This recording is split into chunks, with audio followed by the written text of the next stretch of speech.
Good evening and welcome to this evening's presentation, and indeed welcome to all of the health presentations that will be going on throughout this week. My name is Rudy Davis. This is my wife, Jeanie. We are both naturopathic doctors, and I must add that we are Christians. Now, there's a very important reason why I add that, and that is because we come from a different perspective than the average naturopathic doctor. We believe that everything you need for healing can be found in your backyard garden or in your grocery store. Now, this is a refreshing thing to most people who come to see us at our offices. But in fact, we've found it is absolutely true. So from a Christian perspective, if there's anyone in the audience that is not a Christian at all, please do not be offended. We're not here to make anybody Christians. The reason why I tell you this is because the things we're going to share with you are things which we learned from the Scriptures. It enabled myself to become well and thousands of others to become extremely healthy, recovering from all kinds of diseases. So we hope that your ears are going to be open. You're going to be listening, and we will present to you things which you can write down, take home with you, and try these things if they seem reasonable to you, and see what results you will get. Now, our presentations, we do sort of a tag team presentation. So Rudy will present some of the information, and then I'll present some. So you'll get to hear from both of us through the evening. We're very thankful that each of you have come out, and we hope that you continue to come out through the week. You're going to probably learn some very interesting things that you've probably not thought about before. So we hope you'll be able to continue to come throughout the rest of the meetings. Okay. What we need is something called a paradigm shift. A paradigm shift means if we have been taught one way, we've built our learning upon a certain premise. But I'm going to take a paradigm shift. I'm going to build our learning on a different premise. And I'll show you exactly what it is I mean. A woman, early 40s, came to see us simply because she was addicted to pain medications. She was on 2 major pain medications and an antidepressant, which would help the pain medications to work even better for her. This woman was on 4 times the amount of pain medication that she should have been on, or anybody should be on, and her doctor wanted her to go on double that amount, plus see a psychiatrist to help her deal with the fact that she would have this pain the rest of her life. Now, her pharmacist told her the same thing. You don't get off these pain medications. She phoned us in desperation and came to see us because she felt we were the only people that could help her. In 1 week, she was off all her pain medications. Addiction overcome. No pain. Isn't that amazing? We need a paradigm shift in our thinking. And that is, to get the results you have never had, you have to do the things you have never done. The things we are told are impossible are not always impossible. I do not fault anyone for what they believe, but sometimes what a person has been taught is not exactly what is truth. A man in his mid-70s came to see us. His doctor wanted to cut off his left leg, just below the knee. Gangrene was setting into his left foot. And in order to stop the gangrene from going further into his system, cut off the leg. He didn't want to lose his leg, so he came to see us and said, "Is there anything that can be done?" So we told him, as Christians, look, we will do the best we can, and we'll pray for guidance in this matter. Within 10 days, this man was off his medication, which he was taking for a very high heart rate. His heart rate was 130 beats a minute, 90 beats a minute with his medication. In less than 10 days, he was off his medication. His heart rate was 72 beats a minute, and his left foot was turning pink. Health had been restored to his foot. Another doctor, a medical doctor, came to see us. This man was diabetic. His blood sugars are 26 to 28 on a regular basis. When he came to see us, his wife came with him. He asked what could be done for this. So I looked at his blood work, and I counseled the man what it is he should do. And he said, "This goes against everything I have been taught." And his darling wife said, "Sweetheart, everything you have been taught isn't working. Why don't you try this?" He said, "Sweetheart, you're right. I'll try it." In 6 days, his wife phoned. She kept strict records of everything, his blood sugar levels throughout that whole 6 days. And she said he sees it, but he almost doesn't believe it. His blood sugars are 5 and 6 on a regular basis with no medication. Isn't that amazing? We need a paradigm shift. Disease is not the result of old age. From a Christian viewpoint, disease is the result of a violation of the laws of health. And when we see those laws learned and obeyed, guess what we see disappear? Disease. A lot of times, if it doesn't disappear totally, it's halted in its tracks. Now, it sounds like, by what I'm saying, every disease can be cured. Yes, I believe so. But not every body can be cured. Sometimes the disease has such a momentum going that the body cannot stop it and turn it around before the disease takes over and the person dies. Do these things make sense to you? I hope so, because I'm going to share with you some very fascinating things. So get your thinking caps on and look at these things with us.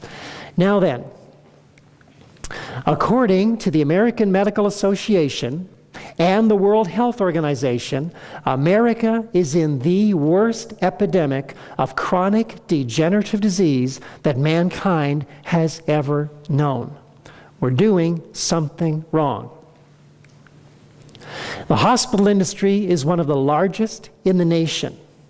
1 of 5 Americans under the age of 17 has already had a chronic disease.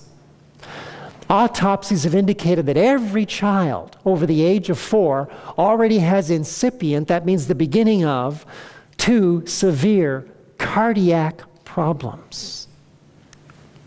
Constipation is a national disease. The highest over-the-counter medication sold in North America is what? Laxatives. Isn't that something? Laxatives, highest over-the-counter medication. An estimated 42 million Americans suffer high blood pressure. That's about a quarter of the population, maybe even more. About 24,000 tons of aspirin are taken yearly. How many aspirins do you think would fill up 1 ton? That's a lot of aspirin, isn't it? 24,000 tons. Okay, over 5 billion sleeping pills are consumed annually. We're not going to the bathroom, and we're not able to sleep. Something wrong. What we've been doing isn't working. Now remember what I said. To get the results you've not had, you have to do the things you've never done. Here's where we're going to start. Why are we so unhealthy? Well, I'm going to take a look at nutrition, food, and our health. Let's see what it has to do. Does what I put in my mouth have anything to do with my health or lack of it? The National Academy of Sciences in the United States estimates that 60% of women's cancers and 40% of men's cancers are related to nutritional factors. The cancers all most closely associated with nutritional factors are breast and endometrial cancer in women, prostate cancer in men, and gastrointestinal cancer.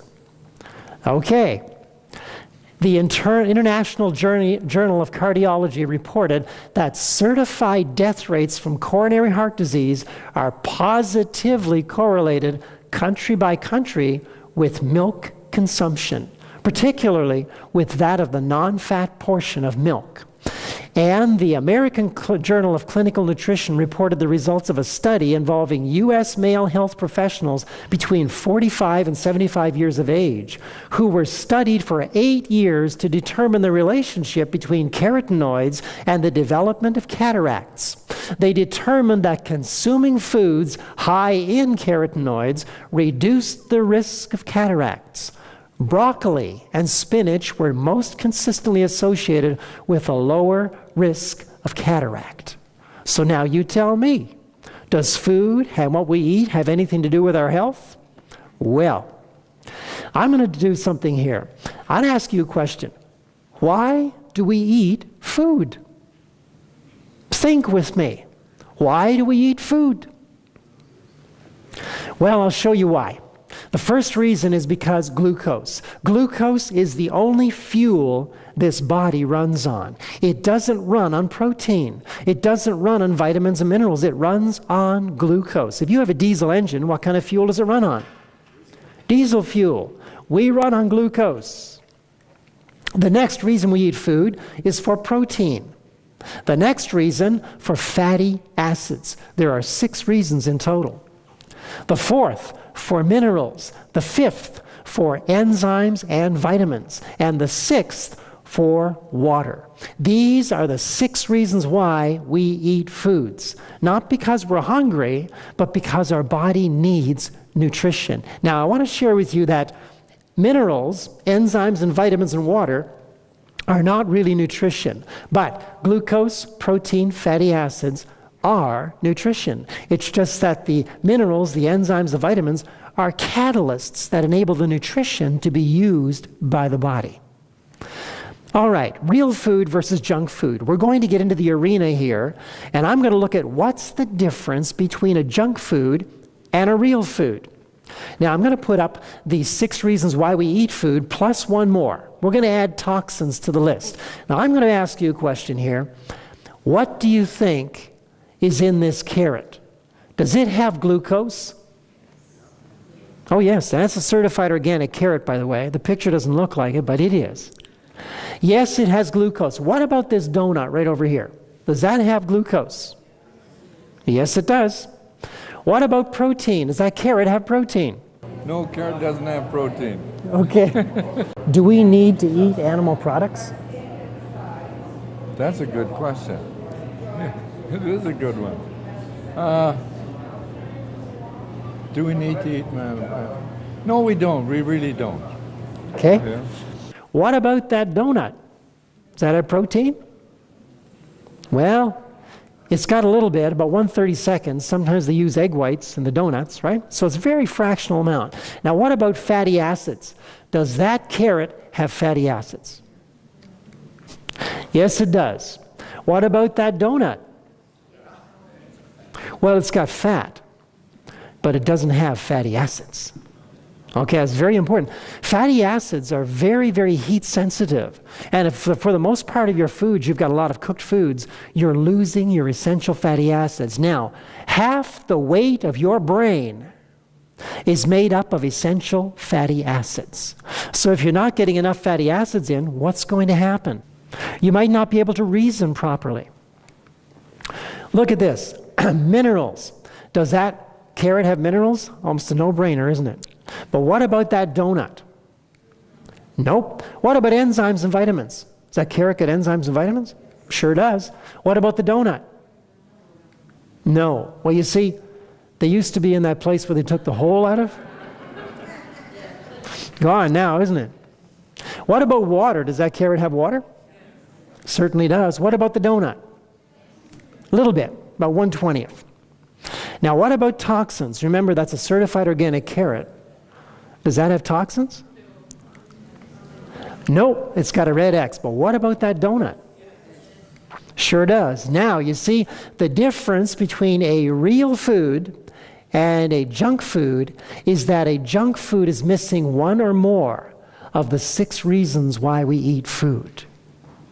One or more of those, then it becomes a junk food. That would make things like tofu technically what? A junk food. A junk food. It's missing one or more of these. And high heat, remember, destroys your fatty acids.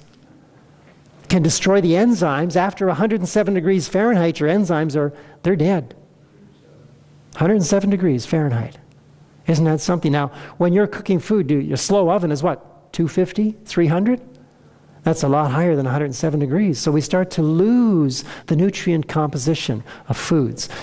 In all of the research that I have done on flesh foods and all the nutrients found in them, I have not found one nutrient that is not available in plant sources. So we see that plants are more like nutrient storehouses. But fleshy creatures like fish and birds and insects and animals and man are nutrient users. God has provided everything we need in nutrient storehouses. All right, what impact do junk foods have on the body? Does it make a difference whether I eat the donut or whether I eat the carrot? Well, let's just take a look. This is the citric acid cycle. Now, it is not an exact replica of the citric acid cycle. The citric acid cycle is very complicated. So we've simplified it for the sake of being able to reach people who do not have a biochemical background. Are there any biochemists in the group here tonight? Okay, well that's good. I'm going to explain it in terms which everybody can understand. Does that make sense? Because if you leave here and you don't understand what I said, then what good has it been? So look at this. As we look at the citric acid cycle, when glucose comes into the system, there it is right up there flashing on the screen. Here comes the glucose. It's going to go down into the cell. Now, at the cell, there are little stations, A, B, C, D, E. There's actually about 10 in all. But for the sake of brevity, we put about 5 in here. This glucose will be examined as it is at this station A.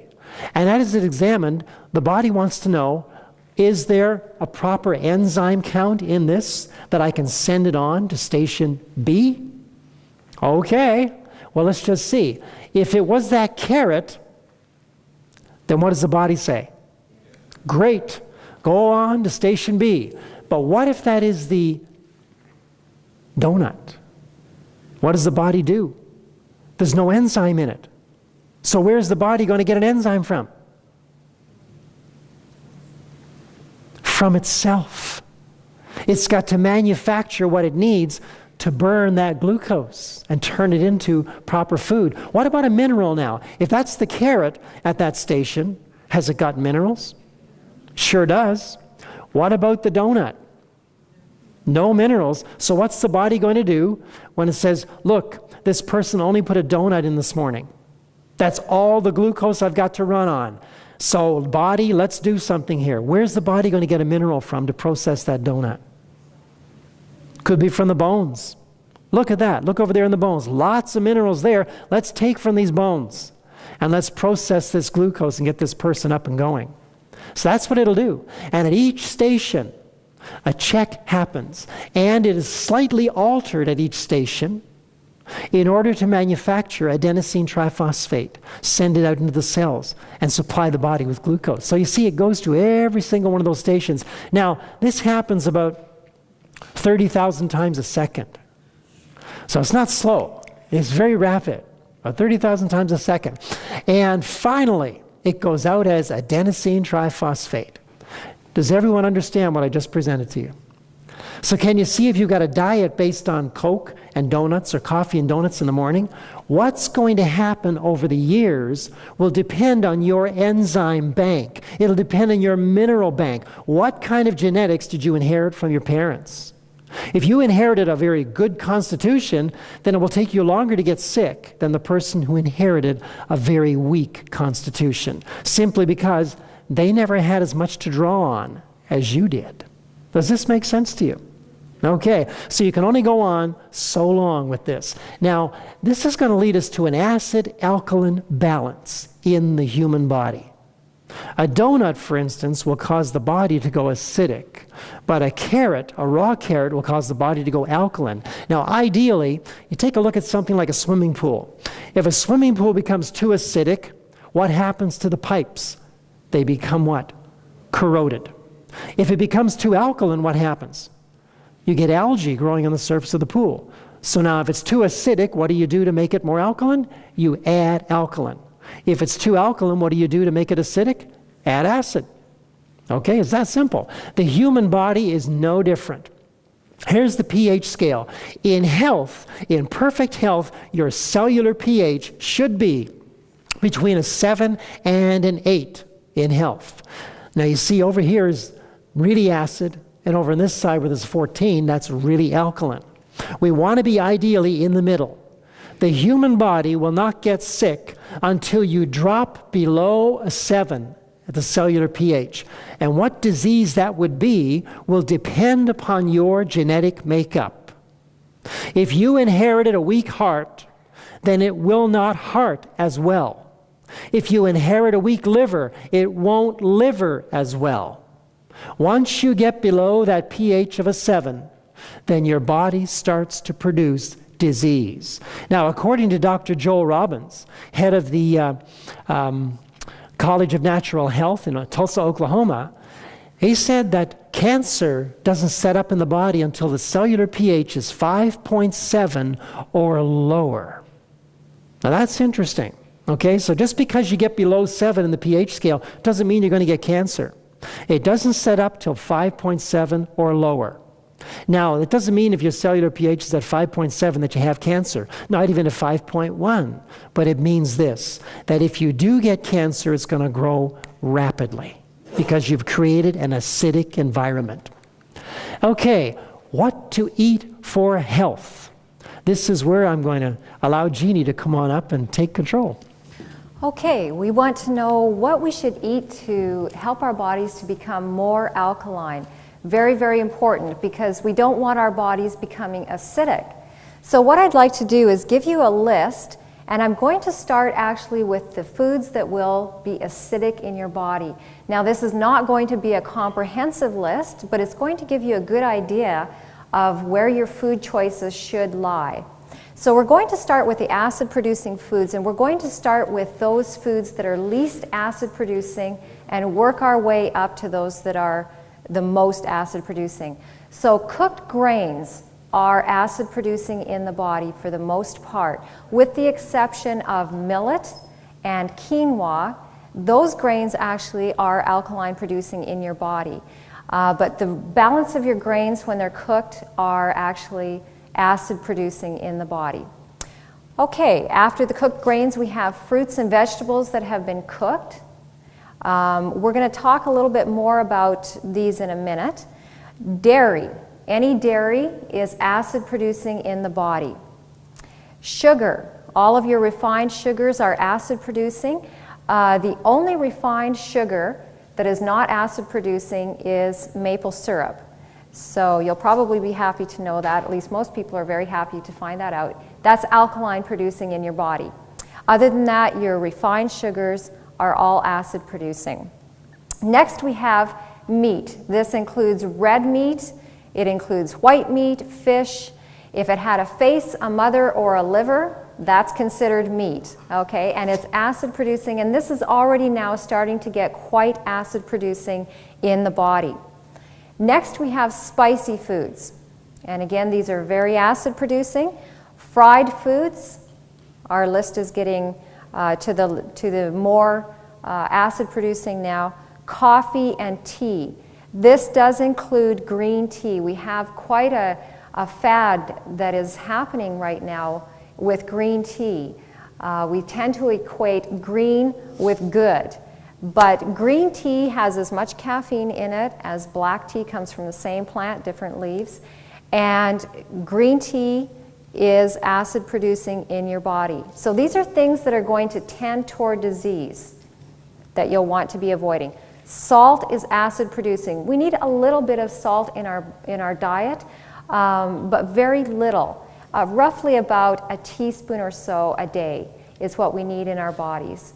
And the best form to get that in would be your Celtic sea salt.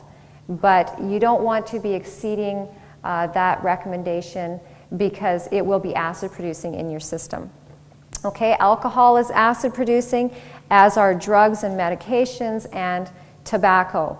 These are all acid producing substances. Now, if you want to go into greater detail, you can research this on the internet. You can find a lot more, but this gives you a basic idea of those things that you will want to avoid or limit in order to have better health.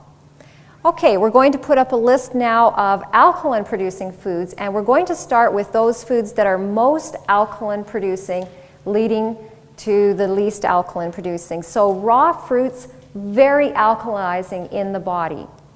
And dried fruits, we're going to talk about that again in a minute here, but dried fruits also are very alkaline producing in our bodies. Raw vegetables and frozen fruits and vegetables, we'll talk a little bit more about frozen fruits and vegetables here shortly. These again are good choices for making your body more alkaline. Lightly steamed fruits and vegetables can be another good choice. Raw nuts and raw seeds. These are all alkaline producing in the body.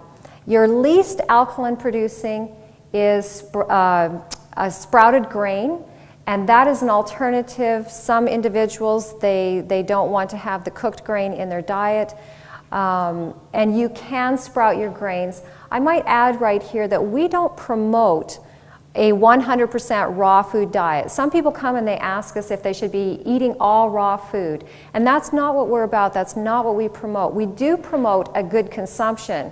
We like to recommend to most people about an 80-20 diet, where you would have about 80% of your nutrients coming from raw, fresh foods, and about 20% from your cooked food category. As Rudy explained, when you heat those foods, you're going to lose enzymes, you're going to lose nutrients, and so you want to limit those foods. And in a moment here, I'm going to show you a hierarchy of food preparation so you can actually see those foods that would be good to limit in your diet. What we would like to talk about now are what are the long-term effects of eating a junk food diet. Does it really matter if I just eat hamburgers and drink pop and eat potato chips? Is that really going to matter? In fact, I've known people over the years that their diet has consisted of predominantly junk foods, and they seem to be healthy and they have energy and they just keep going. So does it really make a difference? Well, I'd like to show you a study called the Pottinger Cat Study. Have any of you ever heard of Dr. Francis Pottinger? Anybody here ever heard of Dr. somebody? Okay, a couple of you have heard of Dr. Francis Pottinger. He was a medical doctor, and he did a very famous experiment on cats. He took about 900 cats, and he divided these cats up into predominantly two categories. There was the raw food cats, which were receiving all of their diet basically as raw food. There was the cooked food cats who were receiving the basic life-sustaining diet, but they were receiving the bulk of their diet in the form of cooked or denatured foods. So they were receiving pasteurized milk, evaporated milk, and condensed milk. And he observed these cats over the course of several generations to see the effect that this nutrient content would have on the cats. And this is what he found. On the first generation, the raw food cats remained healthy. That was to be expected. The generation that was eating, the first generation of the cooked food cats that were eating predominantly cooked foods, they were healthy through the most of their life, but near the end of their life, they began to develop illness and disease. On the second generation, the raw food cats remained healthy. The cats that were receiving the most of their food from cooked sources, They developed disease and illness, but this was now in the middle of their life. So they were actually starting to develop the same diseases that their parents had, but at an earlier age. Third generation, the raw food cats, remained healthy. The cats that were eating predominantly cooked food, they now developed disease and illness in the beginning of their life. And you know, when I first came across this study, I found this very shocking. Because I don't know about you, but have you noticed the trend with our children, the young people in our society, the diseases that they are getting?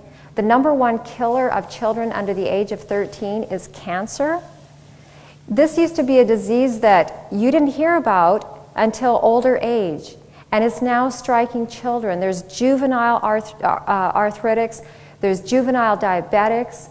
Our children are ending up with the diseases that it used to be our parents or grandparents had. And when I saw this study, I thought, this is just incredible when we think about that in terms of human nutrition. The fourth generation, the raw food cats, remained healthy. The cooked food cats, there was no fourth generation. Those cats either were sterile or they aborted their offspring. And it was very interesting as Dr. Pottinger observed the effects of a predominantly cooked food diet, and he saw changes that took place in these cats. Cats normally, if you will drop a cat, it will right itself, it lands on all four paws. But these cats were very lethargic. When he would drop them, they would just fall.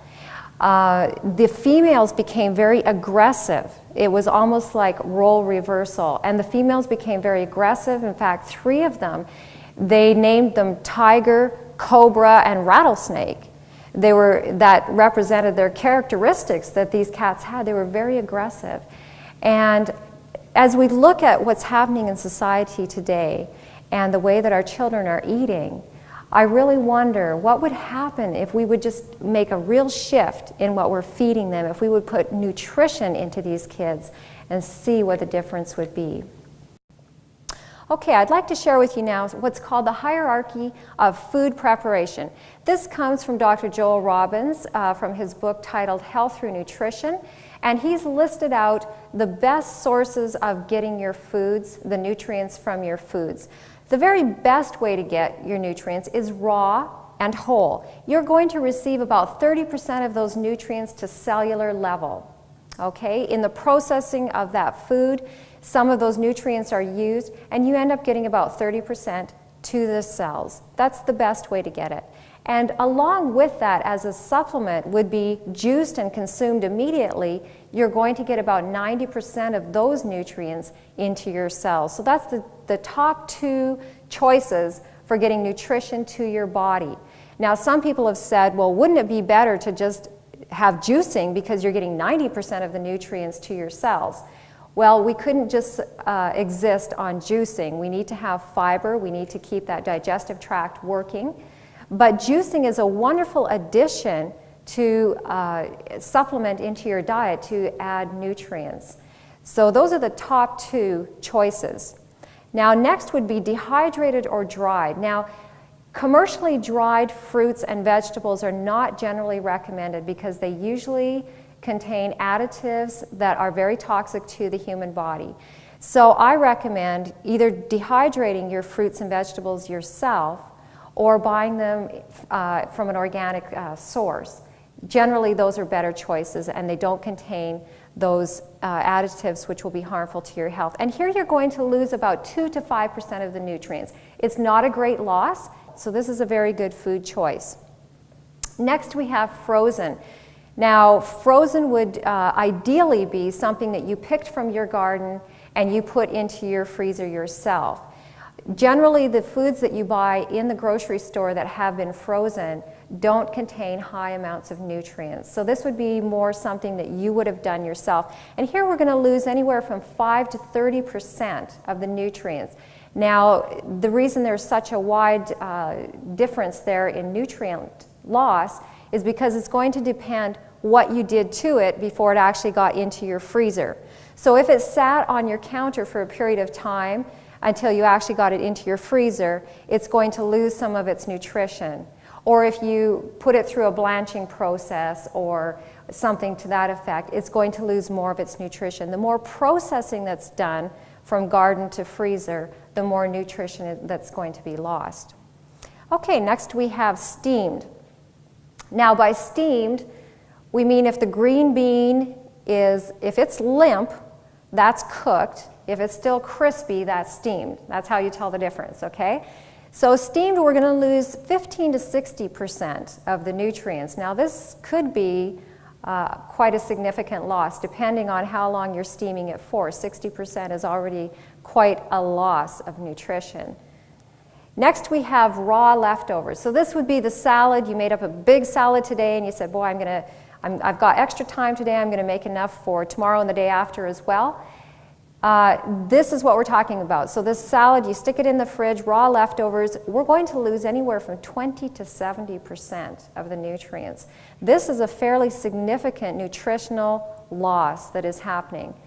So what I like to recommend to individuals is take all your produce, your lettuce, your tomatoes, whatever it is you're going to be putting into the salad, wash it all up, that's no problem, wash it, store it in your fridge, but don't actually chop it until you're ready to use it.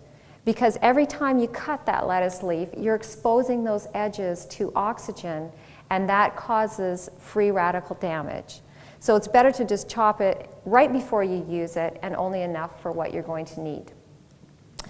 Now we come to cooked, and this is usually where most of us like to start our food choices, cooked. And here we're going to lose anywhere from 40 to 100% of the nutrients, a very significant nutritional loss.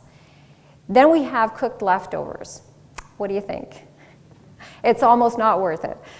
100% virtually a loss of the nutrients in there. And again, it's going to depend what it is that we've got as a leftover and how it was cooked and how it was stored. But we can lose anywhere up to 100% of the nutrients. Microwaved. This is the invention of the century, microwave. We lose virtually 90 to 99% of the nutrients, and now we have the addition of toxins. In that process of actually microwaving that food, it's creating a toxic substance that's going to enter our bodies. And there's a lot of research that's been done on that, which we don't have time to go into. But microwaving is not something that we recommend for heating your food. Okay, commercially canned foods, we lose virtually all of the nutrients, and we have toxins. Usually there's additives, things that have been put in there. Fried foods is basically the same as our foods with additives.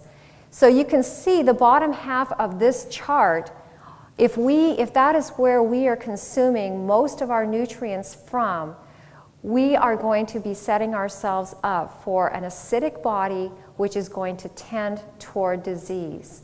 So we like to encourage you to make your food choices from the upper half of this chart, and that will help your body to become more alkaline, and it will help your body to ward off any diseases. Now this time Rudy's going to come up. He's going to share with you some very interesting facts about food.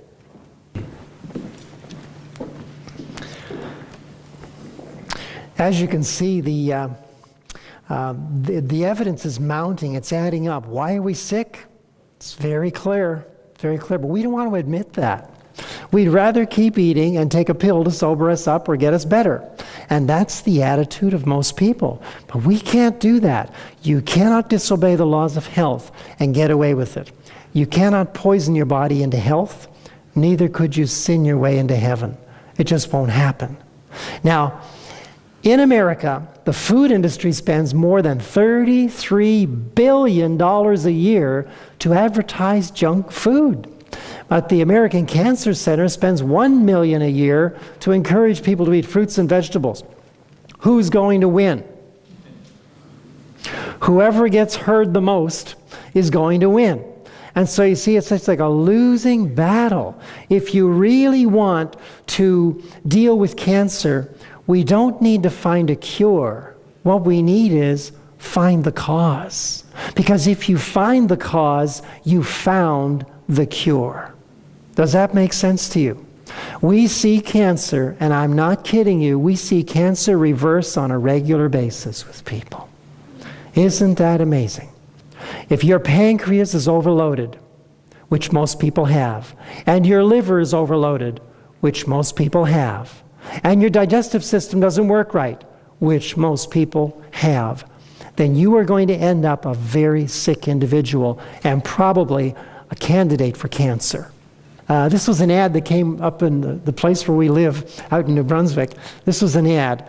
And take a look at this. You know, as if a double wasn't enough. What do they have today? The quad. And McDonald's has introduced what? The Double Mac. You know, it seems like we just can't get enough. Do you know that American Airlines has increased the size of their seats? I think it is by two inches to accommodate the passengers who are getting bigger and bigger. If you go to clothing stores, you don't see large anymore. What do you see? Relaxed. We're not fat, we're relaxed. That's how it works. I hope you can make this out. If you can't, I'll read it for you. This says, here's a Burger King burger. 1954, here was the average size burger on the left. Look in the year 2004. That's the average size burger. Beginning to see the difference? We're eating more. We're eating more of the wrong foods. Look at this. This is 1955. There's the average McDonald's fries, 1955. Look in 2004. You see a difference? I see a difference. That's just amazing. We have switched from visiting fast food restaurants once in a while to the fast food restaurants becoming breakfast, lunch, and dinner for a whole lot of people. Look at this. This is 1960. I believe it says. No, it's not 1900. A Hershey's bar. Look at the size of it. That was the average size Hershey's bar in 1900. Take a look in 2004.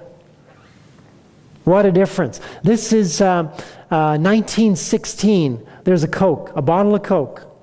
Here's the average size today, 2004. Look at that. What a difference. From 6.5 ounces to 16 ounces. Huh. And look at the theater popcorn. The 1950s. Look at this. 3 cups. And over here, 2004, 21 cups is the average size. Do you see what we're doing to ourselves? We're digging our graves with a fork, knife, and spoon. And we wonder why it is that every child autopsied under the age of 4 has incipient to severe cardiac problems. When you see the big gulps that are going down these children, do you realize that big gulp can cause the immune system to be put on hold for 24 hours? The immune system, the sugars in that drink, the immune system put right on hold. I have seen a lot of people go through my office. I do a lot of blood work. And when I see the condition of people's blood and the condition of their health, and they're so bewildered, they don't know what is going on with me. The poor doctors, they honestly don't have any answers. They don't, because they're not taught what the answers are to our symptom problems. You see, they're taught that for every single symptom, there's a drug medication or a surgery or some such procedure. Do you know something? For every symptom, there is a cause.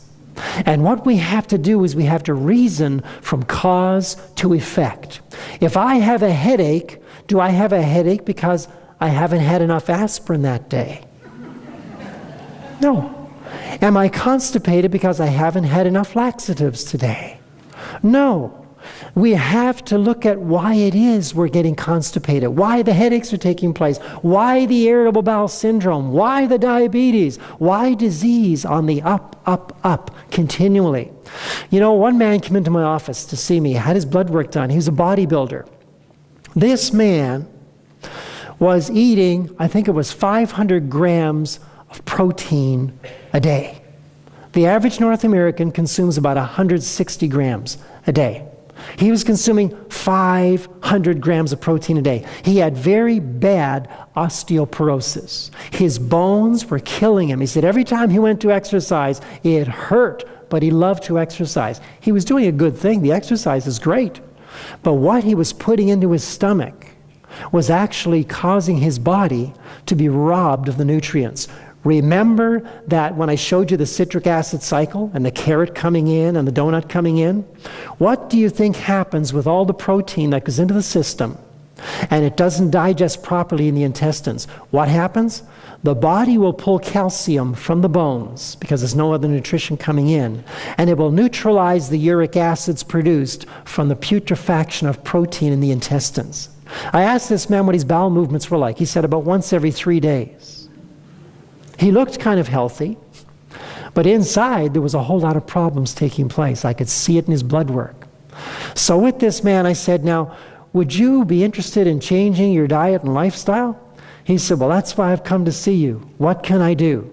I said, would you like to increase your energy? He said, oh, I'd like that. I said, would you like to increase your stamina so you could exercise longer and harder? He said, I would love that. I said, would you like to increase your levels of energy? He said, well, yeah, I would, because I'm getting really energy deficient. And I said, okay, here's what you need to do. Take all the animal proteins out of your diet. He said, where am I going to get my protein from? I said, where did the cow get it from that you ate? He said, well, from grains, from grasses, from plants. I said, yes, exactly. And I said, how many grams of protein do you think that bull consumed today? He said, I have no idea. I said, not as much as you did. And you don't weigh 2,000 pounds. So you don't need 500 grams of protein. You need 1 gram of protein for every 5 pounds of body weight. 2/3 of the body's protein requirements are supplied by the body itself through the breakdown of old cellular material in the system. 2/3 of your daily requirements. So you only need to put in about 25 to 35 grams of protein and your body will do well. Now this bodybuilder said, I believe you. I'm going to try this because you're making sense here. I said, okay, now your protein powders, you got to get rid of them. He goes, oh, but they're so good. And I said, good for what? You've got osteoporosis as a result of these. Your kidneys are extremely stressed. He had all kinds of inorganic materials built up in the nephronic membranes of his kidneys. So I said, do you want to get well? He said, yeah. I said to him, well, then you got to do something different here. What you've been doing hasn't been working. So he said, okay, I'm going to try this. So he did. Do you know something? As I thought about this, plants are nutrient storehouses. But creatures such as man, animals, birds, are nutrient users. Plants don't need all the nutrients in them, they just store them. But we need the nutrients, we burn them up. And so we have to get them from a warehouse, not from another plant eater, not from another fleshy creature. Does that make sense to you? Because as my research is done, and I've got stacks of research, I wanted to find out what are all the nutrients in salmon, for instance. What are all the nutrients in chicken? And you know what I found? There is not one nutrient in salmon that is not available from plants. There's not one nutrient in chicken, beef, liver, turkey, any other animal, pig, moose, deer, elk. There's not one nutrient that's not available from plants. So why get your nutrients from those animals? Get them from plants. Now, people don't want to change their diets really fast. And I don't recommend that you change your diet really fast. Because probably what's going to happen is if you switched from being a meat-based diet to a plant-based diet overnight, within about 3 days, you might not be able to get out of bed. And you won't like Jeanie and I very much. You'll say, this isn't working. I feel horrible. Actually, what your body is showing you is your true state of health. It says you've been running on all the stimulation that those drugs and chemicals in the meat provides. And when the meat is not there, you've got nothing to run on. That's what it's telling you. You've got nothing to run on. So let's get back to the bodybuilder. That bodybuilder took the advice. And I'm here to share with you that in 2 months' time, he came back to see me. 2 months. I checked him. He had reversed osteoporosis. No more mineral loss. His stamina was increased double-fold. He said, I couldn't believe it. What used to wear me out in a half hour, I was going for an hour and I still had energy left. He said, I got rid of the protein drinks. His blood pressure went right down to a healthy 100/60 from 140/90. Isn't that beautiful? Fantastic. Plus, he had greater increases in muscle mass. He had not only the more stamina, but he had more energy. He had greater workouts, and all the people in the gym that were around him said, what are you doing? And when he told them what he was doing, what do you think they said? No, I'm sorry, that can't be. And he says, what do you want? I was blind, now I see. What more is there? And so they began to believe, and he's been an effective person to all those people in the gym. And by the way, before I get on to anything else, I want to share with you that if you're on drug medications of any kind, and you want to get off your drug medications, I would not counsel you, as I do not counsel anybody else, to stop taking your drug medications right now. Say, that's it, I'm going to switch my diet and stop everything. No. Here's what I suggest you do. You go back to your medical doctor. Tell your medical doctor what it is you're planning on doing. And maybe your medical doctor will say to you, that doesn't work. What you need to say at that point is, okay, doc, here's your chance to prove it wrong. Document this, monitor me, and see if my medications don't become too strong for me. That's the challenge. And then if you do that, and the doctor sees these improvements, and don't take no for an answer. It's your body. It's your right, but do it wisely. Let your doctor know. When your doctor sees all these things taking place and your health improving, maybe your doctor will be able to help others. Does that make sense? He'll say, look what's doing for them. Let's try with you. Maybe it'll be effective also. And then your doctor is going to become a living, breathing testimony for health reform. Now here's what you do. In the book of Romans, chapter 12, verse 21, it says this, be not overcome of evil, but overcome evil with good.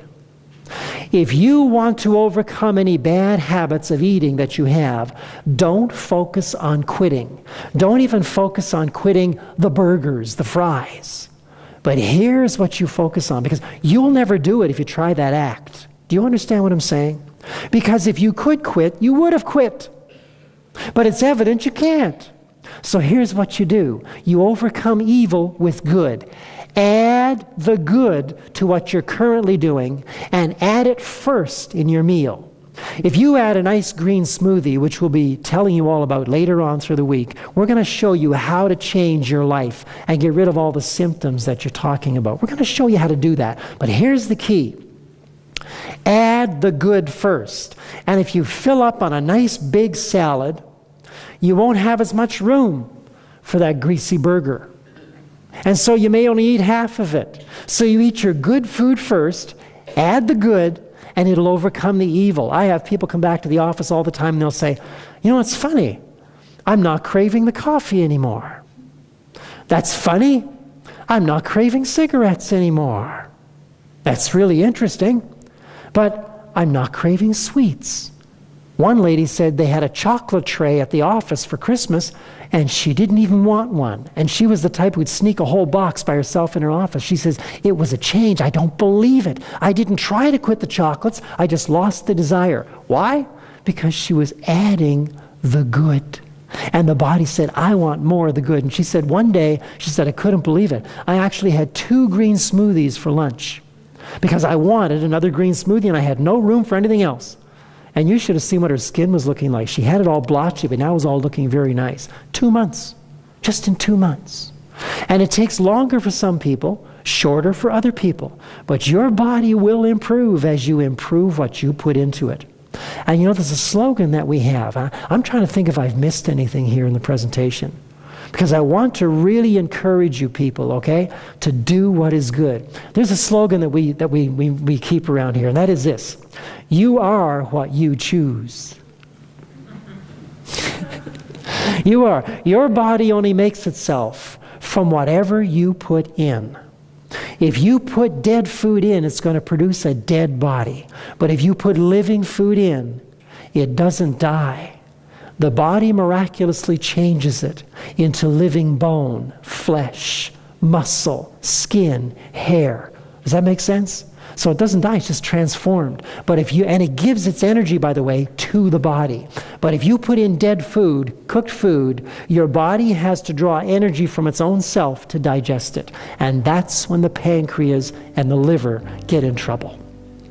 So I hope these things make sense to you. Yes? Okay. Have you learned anything you can take home, practice, and be a blessing to your friends and your loved ones with? That is our goal.